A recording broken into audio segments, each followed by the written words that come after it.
of Chasing Family. We're here to share you our last couple of tips for how not only to survive your summer at home with your kids, but to really have it be successful and rewarding. Okay, so our last couple of tips were the importance of learning something new, having your kids set maybe some learning goals for the summer, and then also serving, doing something meaningful.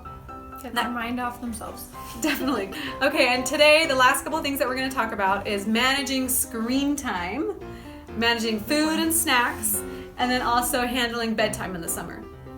All right, so if you don't set up ahead of time the expectation for how much screen time your kids will be able to watch every day in the summer, they're going to expect that all day long is screen time, right? Because it's summer.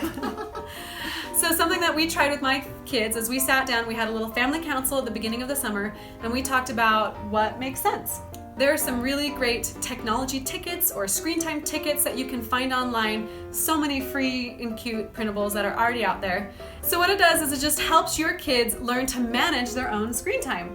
So one thing we do at our house is our kids have to earn if they want to play with the iPad or if they want to watch a show. So before they can do that, they either have to do a chore, or they have to read a book, or they have to do some sort of service for a sibling, such as go make somebody else's bed and surprise them. I love it. That's really cute. Okay, so our next tip is to manage food and snacks, because if you don't plan ahead, your kids can just snack and nibble Eat all day long, and but not eat meals.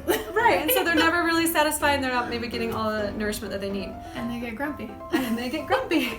So some things that you can try that might help manage the food and the snacking this summer are to have a list of snacks that are acceptable anytime throughout the day. For my kids, they know that they can always have a piece of fruit if they're hungry between meals.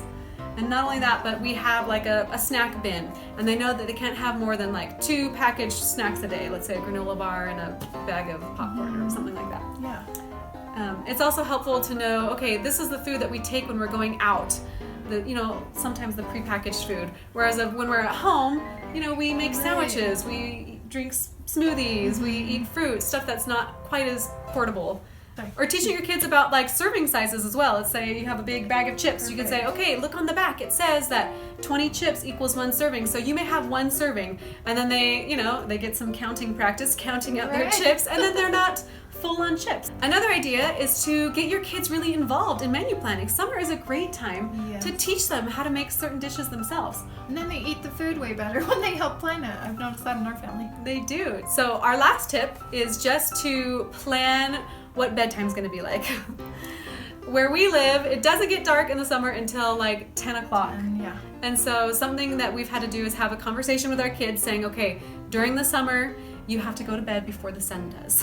We like to cover our windows with a blanket because then it looks like it's dark and the kids can fall asleep so much easier.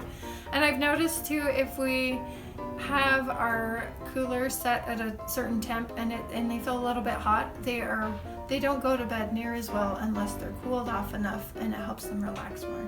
So. That's really good advice. I didn't even think about that. That's really great. But yeah, sometimes I'll pull all the curtains shut in the house and close all the blinds, at 8 o'clock or something to help them start winding down, even though it's bright and sunny outside still. Also offering some rewards. If you go to bed at the time that you're supposed to go to bed, then tomorrow you can earn an extra 15 minutes to stay up later, or to do a special activity with mom or dad after the other kids have gone to bed or something like that. Yeah, they love that.